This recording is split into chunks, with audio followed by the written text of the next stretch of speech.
come in. Yes, my name is Bevel, and I had an appointment. Yeah, please have a seat. What's bothering you today? So, thank you. I just have a very high stress job, and I've been going through a lot lately, and my bosses are, how can I say this? They're hard to work with. Sure. Well, it's hard living up to standards that are difficult to meet. You're telling more. me. You're telling me. Tell me more. What are these standards, and who are your bosses? Let's break it down a little bit. Okay. Well, I work with a certain organization, and I build spaceships, and I love building spaceships. Like, it relaxes me and calms me down. And they came to me and asked for something they call a Deathstar. Ooh, I wonder. Tell me more. What does it do? It's ginormous. It's the size of a moon. Wow. And the weapon system I put in it can actually destroy planets. That's no moon. That's a weapon. Yes. And it's just it's a lot of stress because I don't know if you've heard, the first one had a mishap. Oh yes, I did. There was an amazing light show in the sky. Little did we know that was an entire 17-year engineering project just literally imploding. Just gone away. And then who did they blame? They blamed me. That was you. That was your project. Yes. Wow. And it's so hard to design a weapon that can blow up a planet and still be able to fly through the galaxy. Like, it needed an exhaust port, okay? It needed one. And it was no bigger than a fucking womp rat. And somehow they launched some kind of missile thing straight down the middle of it, and it blew up my prized possession. Sure. I mean, I have a lot of questions, such as why can you shoot something straight down the middle of your? Well, that's the craziest thing. You shouldn't be able to shoot it straight down. It's almost like his missile had some kind of arc, and it's just slingshotted with the gravity of the ship itself, and then somehow, by some magical means, went right through the core. And sorry, it's been keeping me up at night, mostly because I understand. Like, watching one of your biggest career projects blow up in your face literally must have been really traumatic for you. It was really, and honestly, that upset me. But then, like, we had a meeting about it, like always, and then one of my bosses just stuck his hand out in the air, and I started choking and floating in the air. And sometimes it's, when put under the spot, it like to freeze up and to just to lose track of your thoughts. Like that happens, right?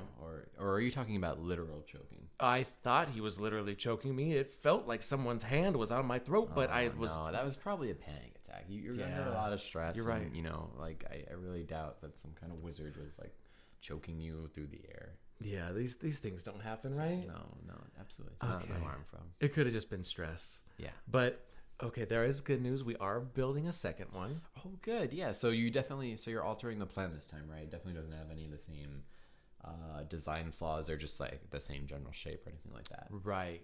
It's gonna be pretty much exactly the same. Oh, wow. Okay. Yes. Like, what are the chances he's gonna shoot another missile down that exhaust port? Sure. As long as you don't have any kind of like giant exhaust big enough for an aircraft to fly through. Right. Then that should be fine. As long as our shields hold up, we're gonna be great. And what are the chances of someone like turning off our shields and everything? Slim to none.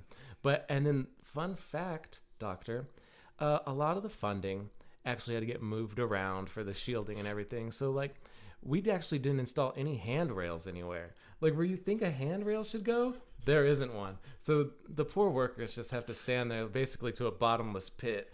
And they have to deal with it. And usually it's right by the blast of the Death Star's main weapon. There's got to be some kind of radiation, like something that can annihilate a planet with like a beam of energy that must not be good for the workers. Well, I actually had one of my lower guys bring that up at one point.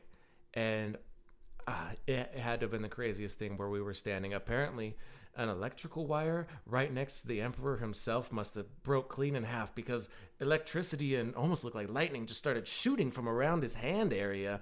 And it just started going to my buddy who said this to him. And he's like, unlimited power, And like, I didn't know what he meant by that. I thought the ship had unlimited power, and then like he was like, somebody shut off the power, because apparently it's unlimited, and now it's like shocking my guy. And Sure. After limited that, power can be really expensive too. Right. I understand. Like we're not made of adamantium or Vespar. right. Well, that's like laser proof, and I don't have access to those kind of things, not yet, and it's just really tough working for these guys. And let me tell you something. When my boss first started, he wasn't that bad looking of a guy, but over time, I think the stress is really getting to him because he is looking rough. I'm talking like a white, moldy raisin rough. Yeah, stress can manifest in really disgusting, gross ways.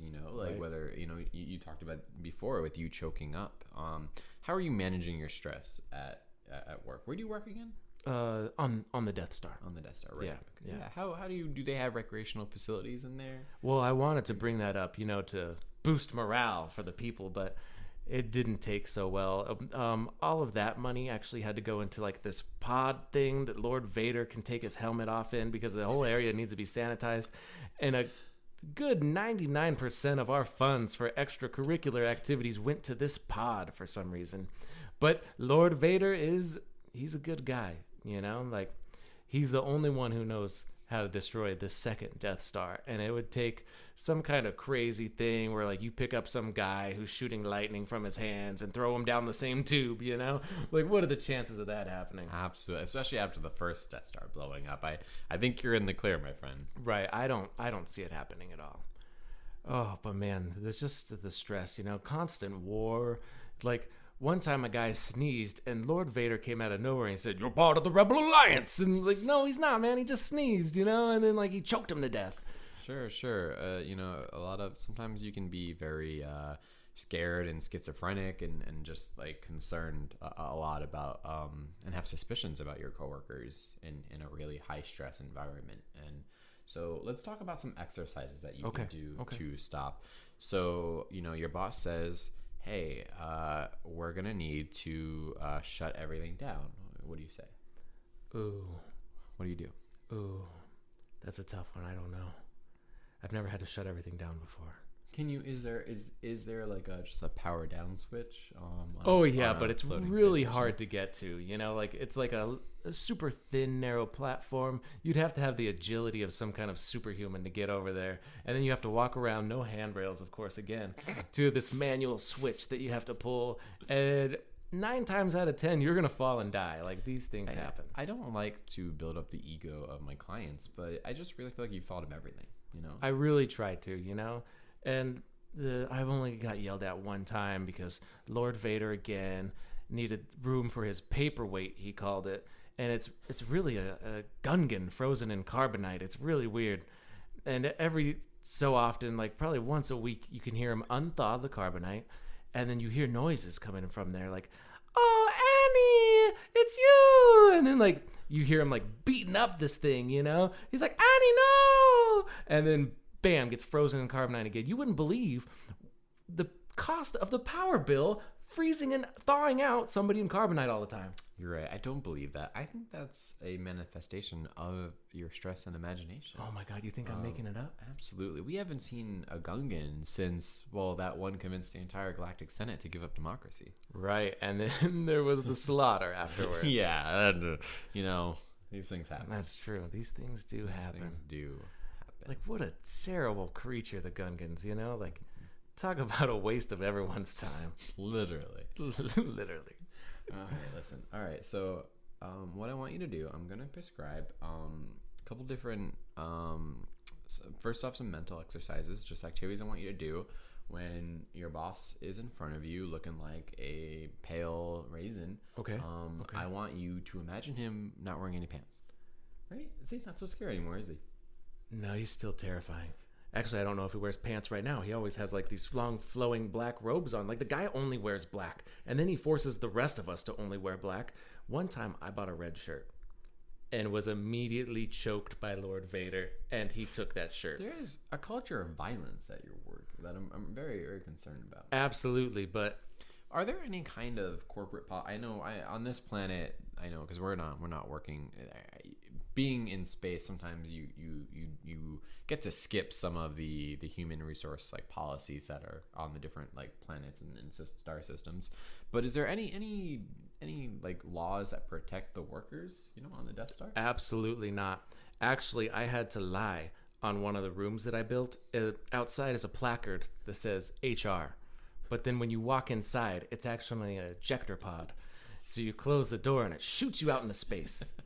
It's the most terrifying thing, and I had to build that. Like, there's no getting around that. Sometimes, like, I put an out of order sign on the front door, but people just take it down because they're like, that's it. I'm going to go talk to HR. And then, boom, they are jettisoned into space. That's fascinating. What other room, like, are there more rooms like that in the Death Star? I mean, I imagine you just have just rooms upon, like, floors upon floors of unique single purpose spaces. Every single room that is not for military action jettisons you into space. Like, at one point, I think it's the 17th floor level of the Death Star. All the bathrooms just jettison you out to space. Like, you got to hold it until you get to a better floor because it's just shooting you out there. How do they maintain a staff under those kind of working conditions? Well, anytime everyone is chipped, and then there's a log. This was all my idea, by the way. It's genius. And everyone is logged, and then there's a big screen in Lord Vader's pod that tells them how many workers there currently are. And once we get below a threshold, we merely stop at some planet, get some more people, kill the women and children, and then boom, we're back out in the space, and then we get to fire the Death Star again. And God bless the Empire. Yes. I hope to push the button one of these days, but they haven't let me yet. Wow. Well, it seems like you've really accounted for everything, I mean, the rebels, they're a group of just really ridiculous ragtag, individuals. Some of them have little teddy bear friends. Like, there's no possible way that you have thought through this much and that you guys could be stopped. Right, especially from that group. Like, what are they going to do? Like, nothing. I don't even know why we're really worried about it. No, absolutely. It's kind of ridiculous. And it's like bringing a sledgehammer to nail in just like a nail into the head to hang a picture frame. Like, what we have AT-ATs. What are we going to do? What's a little teddy bear culture? Exactly. Yeah. Well, I'm glad we had this talk, Doctor. Like, I feel better, Like, I think I'm really doing the God's work here, Yeah, trust yourself. Trust your designs, Like, if you build it to be infallible, it won't come, nothing can come crashing down. I believe that. Like, I had scheduled a vacation coming up where I was going to take a little time away from the Death Star, but, I think I'm just going to stick it out, You want to be there for its big day. That's true. Maybe you're going to get to push the button. Ooh, I think so. You're right. I think so. I better get back right now. Thank you again, Doctor. You're welcome. See you again, Bevel.